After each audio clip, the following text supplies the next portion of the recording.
Itu jadi harusnya secara teknis dilaporkan kepada yang meminta jasa konsultasi ya, yaitu Jakpro atau kemudian Jakpro. Tapi ini tidak ada. Saya minta supaya Jakpro, oke kalau gitu silahkan buat surat ya, pertanyaannya sebenarnya apa yang dipermasalahkan. Nah mereka agak meraba-raba, mereka bilang memang kalau rekomendasi dari Burohapot antara lain adalah bagaimana membuat sebuah stadion itu inklusif. Upaya untuk memperbaiki JIS harus disambut dengan positif, jangan dihalang-halangi, jangan mengatakan bahwa ini bukan milik pemerintah pusat, karena jelas kita butuh. Dan ini kan stadion yang tidak pernah dimanfaatkan secara resmi kan. Bahwa JIS ini kemudian diperlukan, betul, sangat diperlukan, perlu diperbaiki, betul. Masalah dana dari mana kita tidak persoalkan. Tapi yang jelas DKI tidak akan mampu untuk saat ini menyelesaikan persoalan yang ditinggalkan oleh gubernur yang lalu. Seperti Bang Denny Indrayana, juga ada kelompok masyarakat yang kemudian terus khawatir terjadinya upaya-upaya untuk mengganggu pemilu ini, tentu itu hal yang wajar. Karena apa? Ingat dulu bahwa muncul berbagai wacana dan gerakan yang kemudian pertama kita melihat memperpanjang masa jabatan. Kemudian bergulir juga, kemudian isu terkait dengan penundaan pemilu.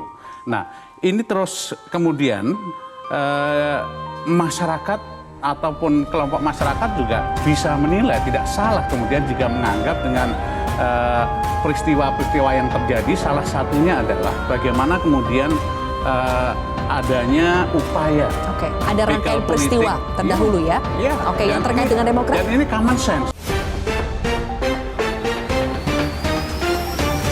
Persija terusir dari Gelora Bung Karno, Jakmania Tanah Abang ancam Anies Baswedan di Pilpres 2024. Jakmania mengancam akan memberikan hukuman kepada Anies Baswedan saat pemilihan presiden 2024 mendatang. Kelompok supporter setia Persija Jakarta itu sakit hati setelah laga pekan ketika Liga 1 antara Macan Kemayoran versus Bayangkara FC tergusur dari Stadion Gelora Utama Bung Karno, Sujibika, ke Stadion Patriot Candrabaga di Kota Bekasi. Bagi Jakmania dan Persija Jakarta, Sujibika adalah stadion kebanggaan dan mampu menciptakan atmosfer menakutkan bagi lawan. Laga Persija vs Bayangkara digelar pada hari Minggu tanggal 16 Juli 2023. Namun Persija harus terusir dari kandangnya, karena pada saat bersamaan Partai Nasional Demokrat acara apel siaga perubahan di lokasi, dan pada tanggal yang sama titik Partai Nasdem bersama PKS dan Partai Demokrat adalah pengusung Anies Baswedan sebagai bakal calon presiden dalam kontestasi Pilpres 2023. Ketua Umum Surya Paloh dan Anies Baswedan dipastikan hadir dalam acara tersebut. Ini bukan kali pertama Anies Baswedan bersinggungan dengan Jakmania. Sebelumnya, Jakmania merasa kena prank setelah Persija gagal bermarkas di Jakarta International Stadium, JIS. Menyikapi hal ini, pentolan Jakmania Tanah Abang Denny Permana mengaku sangat kecewa kalau Sujibika dibiarkan untuk acara Nasdem yang bakal dihadiri Anies. Ini bakal jadi senjata makan tuan bagi Anies, tegas Denny Permana, Senin, 10 Juli 2023. Denny pun menyinggung janji Anies Baswedan saat kampanye calon gubernur DKI Jakarta pada Pilkada 2017.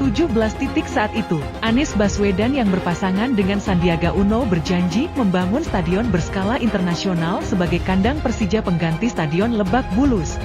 Janji yang sama selalu disampaikan Anies Baswedan selama 5 tahun memimpin Jakarta. Namun, hingga Jakarta International Stadium, JIS, dibangun, justru pengelolaan Stadion Mega itu dilepas secara komersil lewat Bu Andi, PT Jakarta Propertindo, Jakpro. Belum juga JIS bisa digunakan Persija sebagai kandang Persija, kini klub asuhan Thomas Doll itu justru tergusur dari Jakarta. Akibatnya Marco Simic Deka tak bisa merumput di Sujibika saat menjamu Bayangkara FC. Selama jadi gubernur dulu Pak Anies yang gembar-gembor habis-habisan membuat JIS untuk Persija. Sekarang malah beliau dan Nasdem yang bakal ngadain acara di Jibika dan Persija harus tergusur ke Bekasi. Imbuhnya Denny mengaku kecewa dengan sikap Anies dan merasa Persija selalu dianaktirikan di rumah sendiri. Pak Anies siap-siap saja. Banyak Jakmania yang kecewa. Kok kesannya Persija terus yang mengalah untuk segala hal, tuturnya. Nasdem kantongi izin. Terkait hal ini, Ketua Bidang Media dan Komunikasi Publik DPP Partai Nasdem Charles Maikiansah menyebut, pihaknya sudah jauh-jauh hari mengurus izin pemakaian Sujibika. Surat izin nomor B.80 PPJBK Unit STU 02/2023 dari Pusat Pengelolaan Komplek Gelora Bung Karno, PPKJBK, sudah diterbitkan sebelum Liga 1 2023/2024 bergulir pada 1 Juli 2023.